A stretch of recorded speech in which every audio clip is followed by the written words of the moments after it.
جنت البقیع، جسے اکثر باغ جنت کہا جاتا ہے، اسلام کا سب سے مقدس قبرستانوں میں سے ایک ہے۔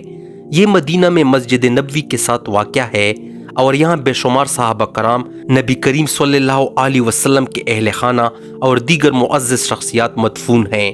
لیکن اسے باغ جنت کیوں کہا جاتا ہے؟ اس کا جواب صرف روحانی اہمیت میں نہیں، بلکہ اس عقیدت، سکون اور الہی تعلق میں چھپا ہے جو یہاں پر ظاہر محسوس کرتا ہے۔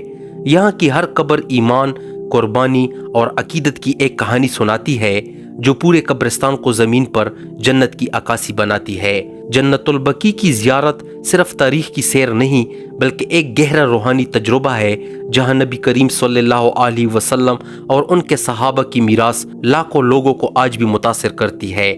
آپ کے خیال میں جنت البقیع کا سب سے پر اسرار پہلو کیا ہے؟ اپنے خیالات نیچے کمنٹس میں شیئر کریں اور مزید دلچسپ اسلامی کہانیوں کے لیے لائک، شیئر اور سبسکرائب کرنا نہ بھولیں۔ شکریہ۔